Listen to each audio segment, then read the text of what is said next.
Assalamu alaikum wa rahmatullahi wa barakatuhu. This is your instructor Nafis Abu Zaid here at Mahad ibn Taymiyyah, using the Maktab ibn Taymiyyah, the Free Public Library, Islamic Library. And we're going to look at an insightful review into Ad-Dars al-Awwal in the Medina series.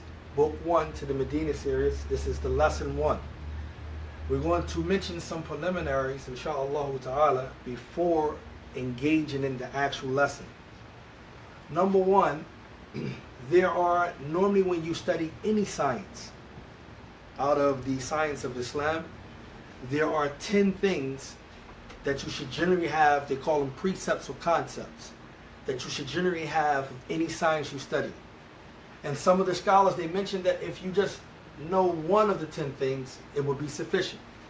For example, out of the 10 things, you should know the subject of that particular science.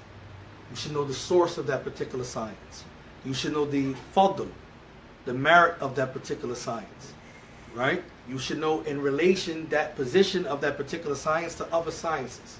These are just some general things you should know. You should know the hukum of that particular science, all right? And when we say the hukum, we're talking about what Allah legislate and what His messengers legislate and turn into the particular science. So for this particular science, which is al-Nahu, all right, which is Arabic grammar, okay? Before, Arabic grammar used to be taught, as we said, sarf and grammar was taught together, all right? But now they had divided and made it more easier for the student to learn them separately, meaning sarf and Nahu.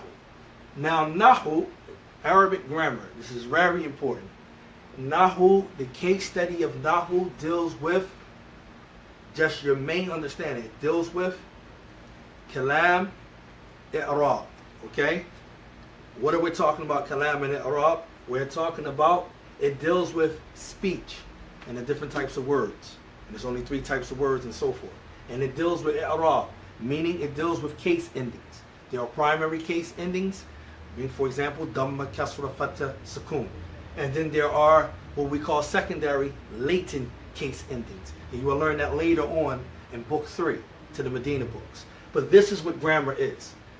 9 times out of 10, most people, especially Westerners, when they study grammar, they have a hard problem understanding grammar because, number 1, if you're not learning Arabic via Arabic, meaning all Arabic, right, then you have to learn the second way that we learn, which is common, learning Arabic via English, like you're doing now, okay? That means you have to have some understanding of English grammar, because there's going to be some terminologies that you're not going to understand if you don't know the basics of English grammar. If you don't know what a preposition is, if you don't know what is an adjective is, okay? You don't know what is something as a subject is or predicate is. These things you're going to have to know, or an object of a verb, things like that. So here, in Nahu, this is basically what you're going to be studying, all right? Sometimes it's going to be fun, sometimes it's going to be outright boring, because it's going to be technical terms, okay? Now, again, there are 4 parts to when you learn in Arabic. The Medina books that are taught in the University of Medina, they have side books. Those side books are not put together by the original author, Dr. Abdul Rahim, Fidahullah, and his particular books. Those side books deals with the 4 things that you need to learn when it comes to Arabic. And that is, like we said, you're going to need to learn what they call kitaba. All right? Now, kitaba,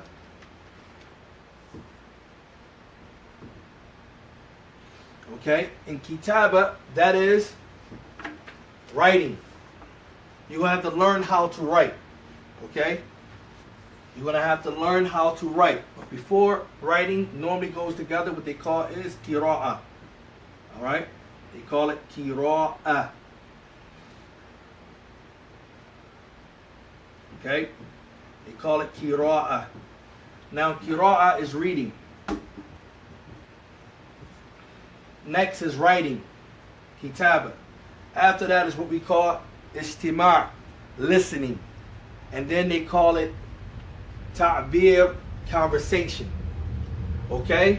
So you have reading, writing, listening, conversation.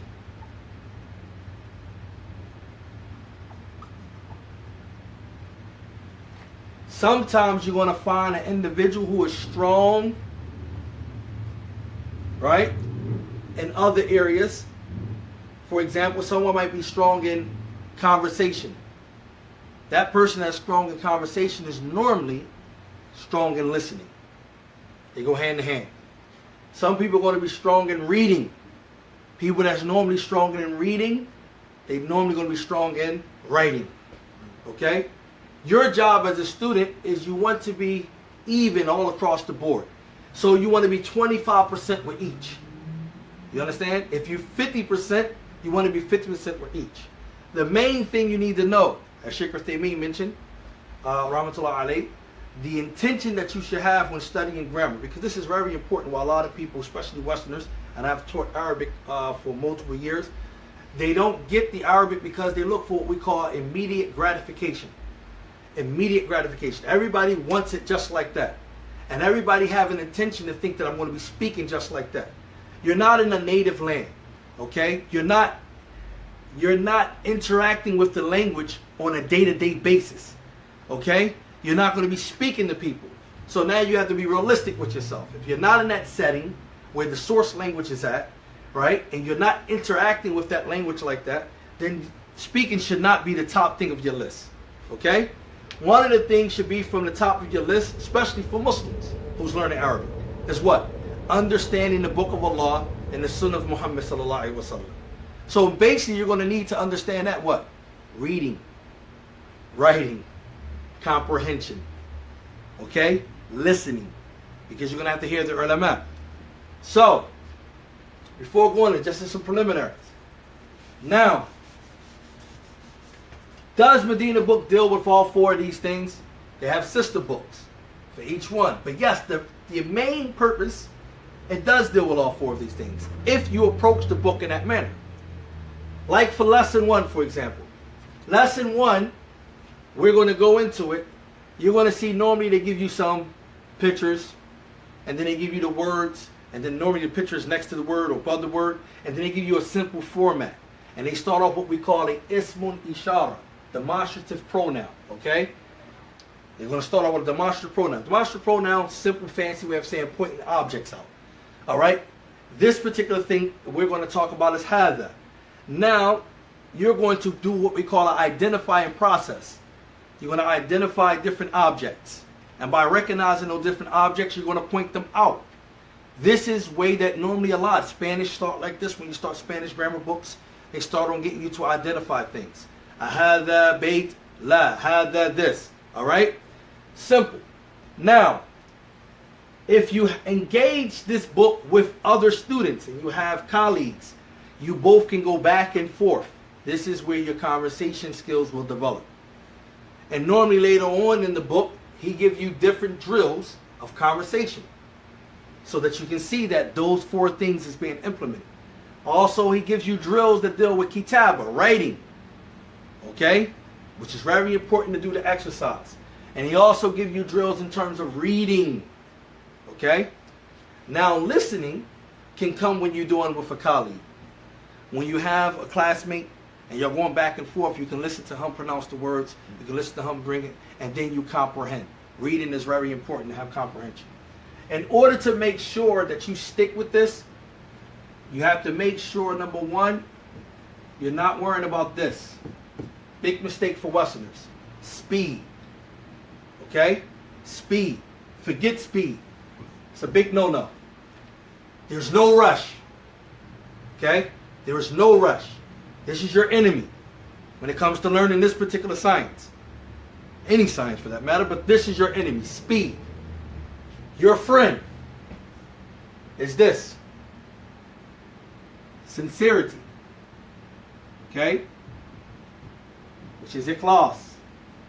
3 things. Consistency. Consistency. Alright? Right? And last is comprehension. Comprehension. Alright? This is important. Because if you're sincere, you're going to be consistent. If you're not sincere and you're insincere, you're not going to be consistent. And this is the point you need to tell yourself. No matter how hard it gets, because there's going to be some principles that's going to get hard. No matter how hard it gets, no matter how it takes long to get this particular principle, you need to understand if you're sincere, you're going to remain consistent. And your comprehension is the top thing of the list. This is why they do the drills that they do, the drills that he placed inside this book, is for to make sure you check your comprehension. Okay? You're learning a foreign language. That means you're going to have to develop yourself to start thinking in that foreign language, not in the language that you're coming from. Okay? It's very important to understand this. This is why people start book 1, and then you find out 2 or 3 years later, they're back at book 1. And you find out again, they're back at book 1. And they don't finish because they don't take their time out to start with the basics. Okay? It's all about sincerity, consistency, and comprehension. Moving on. Last but not least, before we get into the actual lesson, there are things you need to know when you're dealing with this particular book versus self-taught. When you have an instructor, the instructor job is to make sure you understand the qawaid, the lessons or the principles from the lesson. The qawaid, meaning the principles extracted from the lessons. This is what the teacher job is. The teacher job is not to do the work for you. Okay? The teacher job responsibility is to make sure you understand the principles in the particular lesson. Is that clear? That's Walter. Secondly, your job as a student is to make sure that you understand the principles. Without understanding the principles, forget doing a lesson. You need to make sure you understand the principle. They have a saying, "Min hurimel usul, hurimel wusul." Whoever locks down in layman terms the principles, is going to be easy for that person to ascertain or to arrive at that which that person is trying to acquire. So you have to lock down the principles. Now, what do you need to learn? You need to learn vocabulary. That's your gas. And Medina book, trust me, brothers and sisters, have a extended abundance. That's one of the things I love about the book. I have an extended amount of vocabulary. Okay? So every new word that you learn, you need to learn this plural. Okay? You're going to learn about that. Gem. You need to learn this plural. Also, you need to understand that that word, there's only 2 genders. We're going to talk about that in this lesson. You need to understand the gender of a word that you learn. Okay? You need to understand that. And one thing that Medina book does, in the first few lessons, they give you the word with the tashkil, with the vowels on it. Then later on, in like a next lesson or 2 lessons down, they remove the tashkil because they want you to commit to memory that particular word. And also, most of the literature you're going to read is not going to have tashkil. Okay? When you're reading the newspapers and so forth like that, you're not going to see tashkil. When you're reading some of the books, especially of the ulama, the scholars, you're not going to see tashkil. But you need to know that word. Alright? So, in the beginning, lesson 1, do not deal with verbs. Okay? So let's mention 2 things now before we start. 1, in Arabic, there are 2 types of sentences. Okay? He's going to talk about this in lesson 3, but I'm going to talk about it in lesson 1. Okay? There are 2 types of sentences in Arabic, period. In Arabic grammar.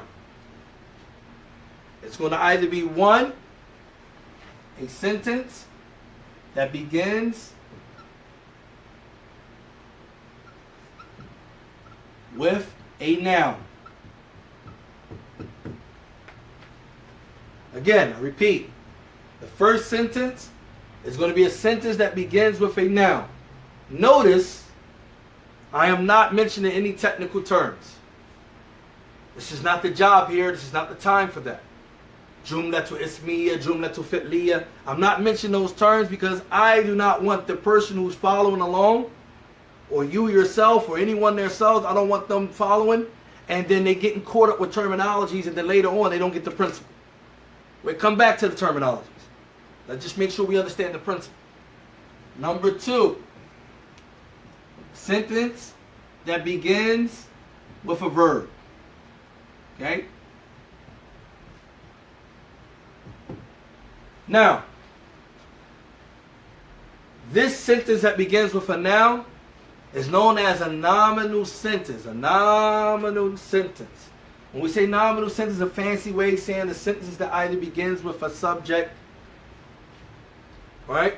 That begins with a pronoun, that begins with adjective, so forth and so on. You with me? Okay? Also, it can begin with an ismun ishara as well. So, now when we say a sentence that begins with a verb, we're going to give example for both. A noun. Please, in English grammar, because we're talking about Arabic grammar, you need to know what a noun is, period. An ism. The word for noun in Arabic is ism. Okay? It got, exactly. I said in English is a person, place, or thing, or idea. Okay? An idea is also a noun. Yes. Okay? It's a person, place, or thing, or an idea. Okay? So, a person, for example, we can say Muhammad. That's a name. Because a noun is a name as well. But this is a proper male name. Okay? A person can be a teacher. Okay? That's a noun. A place can be what? A masjid. Or a school. Library. So forth. Etc. Right? And what else? What can be an idea? A person can think. A thought. All of that is nouns. With me? These are not verbs. They are nouns. Okay? It's important you understand. Why is it important to understand this? It's because this first lesson is dealing with that. The words that he's pointing out are nouns. The ismun ishara itself falls from asma. They are nouns. Okay? They are not verbs. Secondly, an example of a nominal sentence is like this. هذا بيت. هذا بيت is a nominal sentence. هذا is a noun, right? A sentence either going to begin with what? A noun. Or what? Or a verb. Or a verb. Ahsant. So, lesson 1 deals with only nouns. You can forget verbs. There's no verbs until lesson 4. Okay, in Medina books, there's no verbs until lesson 4. So we're going to be concentrating on nouns. That brings me to my next point. You got this, right? Yes. My next point is this. A nominal sentence consists of 2 parts.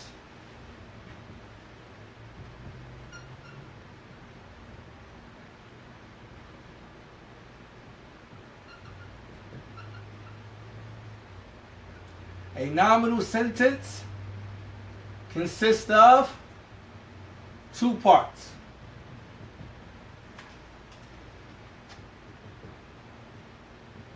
Excuse my handwriting. The teacher can get away with sloppy handwriting, I guess, huh? Go back to that. Let's just get the principles. Right? Now, a subject can either be a proper name, place, right? Person, get me? Or a pronoun, like I, we, they, you, them, etc. You got me? The subject is normally the main thing of the sentence. The second part that the sentence must have in order for it to be complete in meaning, it must have what we call predicate, which is a fancy way of saying the information, which is the cover, about the subject. Now, a general rule. Information. Okay? About the subject. The general rule is that everything after the subject is the predicate. Say this again. The general rule, everything after the subject is the predicate. Okay? I give you a clear example. هذا بيت.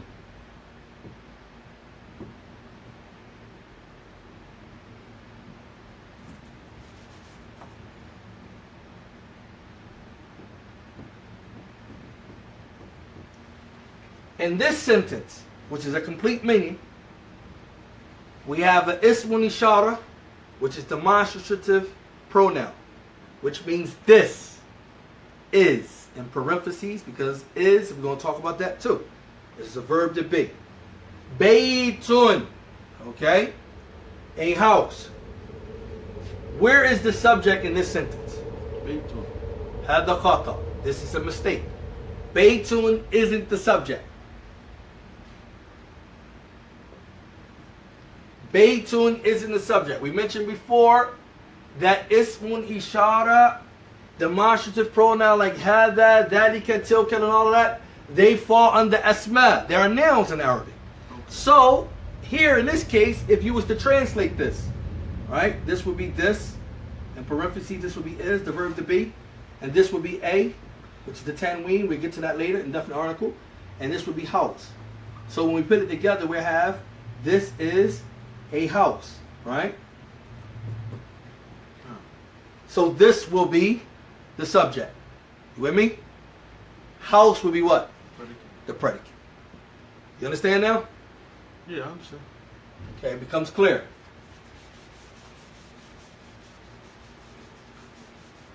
So we got the two things that a sentence must consist of, right? No.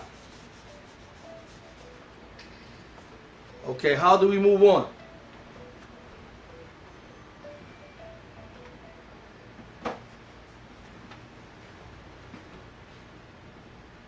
It went off a little bit, Sheikh.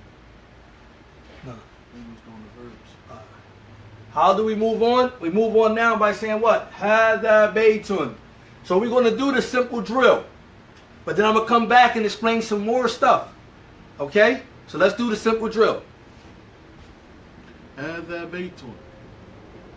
I have to make this. Make sure when you say hada, it's not hada. Hada. Hada. Come on. هذا بيت. هذا باب. هذا كتاب. هذا مكتب. هذا مسجد. هذا قلم. هذا سرير. هذا باب. Yeah, go ahead. هذا مفتاح. مفتاح. هذا كرسي. Ahsan. So, we're going to talk about hada, and then we're going to talk about the words that is pointed out. Notice something. All of the words that hada is pointed out are indefinite. In Arabic, in English grammar, indefinite means that that particular thing, right, is an indefinite article, right, which means it's not talking about something that's specific. It's talking about something that can be general, okay? And it's equivalent to a or an in English. A or an in English. So, for example, the tanween we're talking about. We'll talk about that later. Get a little technical. But you're in my class, so I do get a little technical sometimes. All right? So, the tanween, it means something in grammar. There are two main purposes for tanween. Tanween, when used with proper male names, it means something for beautification. All right? Then tanween also means, in grammar terms, that we just said, indefinite article. So, all of these things, this is a house. This is a door. This is a book. This is a desk. That a is because of the tanween. All right? That a is what? Because of the tanween. All right? And this is known as a what? Indefinite article. It has a brother, but we're not getting to the brother yet. Because we're going to wait till we get to the Medina lesson 3. It's going to introduce its brother. All right? And then we get to the rule. Inshallah. But now let's just identify that the tanween is an indefinite article which is equivalent in English to a or an. And it's normally used for things that are general and not specific. Okay? And not specific. A or an. Now notice, I mentioned something else. I said, hada babun. This is. Where's the is come from? Alright, so now we're going to explain the is, which is known as the verb to be. That's why it's important. Again, I'm going to keep reiterating this. When studying the Arabic grammar, you need to know a little bit about English grammar, because all of the stuff is there. Okay? The verb to be is, you're going to insert is, am, or are, and there are other verbs to be, but for now we're going to mention this. Is, am, or are. Okay? For is, am, or are, it depends on the context of the sentence, which one going to come in there. Okay? And we're going to learn more about this when we get to the ism istifham. Okay? When we get to the heart of istifham. When we get to the heart of istifham, we're going to talk about this a little bit more. Meaning, when we get to the interrogative part. Okay? We got this, right? Mm-hmm.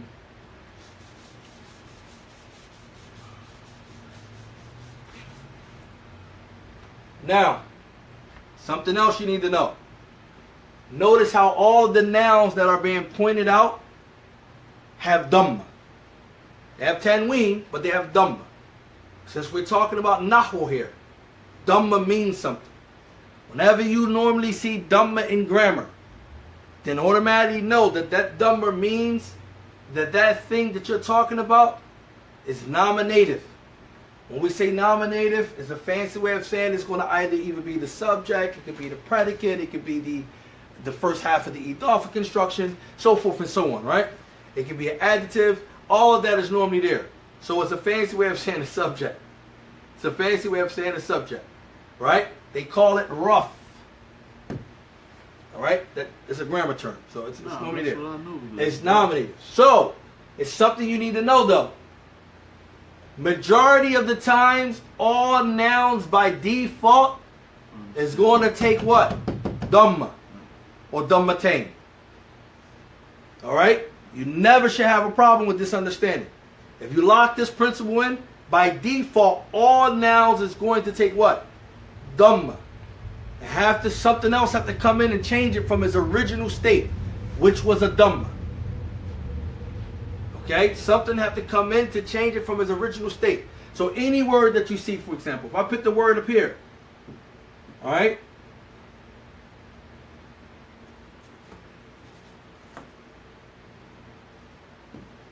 I'm automatically going to know on the end of this scene is going to be what? What's going to be on the end of this scene? If we just look at what we learned from the words here. Madaras what? What's going to be on it? Dhamma. Dhammatain or Dhamma? It's definitely going to be a Dhamma. But it's going to be a Dhammatain. Ahsan. This is the point I'm trying to get you to understand. Words, all right? Nouns we're talking about. Because verbs, and when we say verbs, not past tense verbs, present tense verbs takes Dhamma. Okay? Present tense verbs. We're not on that right now. But mostly by default, nouns is going to be in the nominative case. So they're going to take Dhamma. Dhammatain, because in this case we don't know nothing else to make it take one Dhamma. Everything we're learning so far from lesson 1 is that everything takes tanween. Yeah. Because it's indefinite. We didn't learn anything to make it takes one Dhamma. Yeah. Alright? So let's just stick with what we know. Alright, we got that? That's clear. Now let's talk about Hadda before moving on. The rules of Hadda are simple. Simple. Hadda has 3 rules. Okay? And that's for the purpose for which it is used. I have many more rules than that. Okay? But let's move on. Hadda is used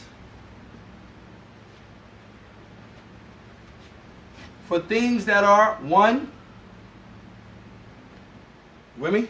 Yeah. The thing that you're using hada for, that you're pointing out, must be close. They call it qareeb. We're not worrying about the terms right now. The second thing, the thing that you're pointing out, must also be masculine. And we're going to talk about this in a minute. That's his gender. Alright?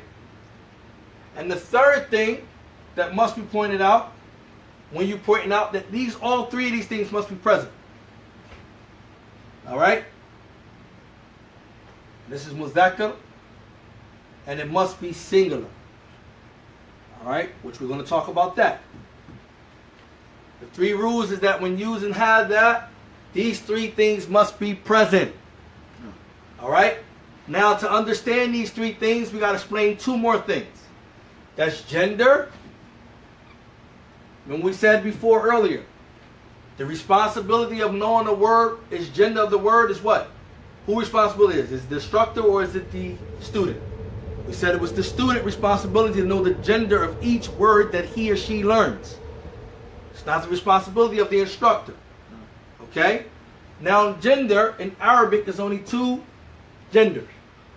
Okay? Because there is no neutral gender. Alright? It's only going to be, the two genders are only going to be masculine. And when we say masculine, we talk about what? Dhamma, rough. No. We're talking about a male. That can refer to something that is masculine in nature, whether it's human is a male, and if it's what we call ghayru aql, another term, which is an inanimate object, that thing will be masculine in nature. All right, will be masculine by convention. You know what I'm saying? So we'll talk about that later. All right. So when we're talking about the other thing is feminine. Feminine. These are the two genders. In Arabic, a word going to either be masculine or feminine. Okay? For example, let's go back now to the lesson so we can engage it more. Hada baytun. Baytun is not a human. It's not that which possesses aql. Right? But baytun is an animate. It's ghayru aql. But baytun, its gender would be what? What would you say its gender is from this? Masculine or feminine? Masculine. It's masculine. Alright? It's not feminine. We're going to talk when we get to feminine, inshallah. You're going to see that there are certain telltale signs for feminine that help you point them out. Okay? Baytun is masculine. Ahsan. We did well. Okay? Now, the next thing you need to know is number. Because we said singular. In Arabic, there are three numbers. In Arabic, there are three numbers. Okay? That means that something either going to be mufrad, and again, we're going to stay away from the terminologies. That means something that is going to be singular, and that could be for a male or a female.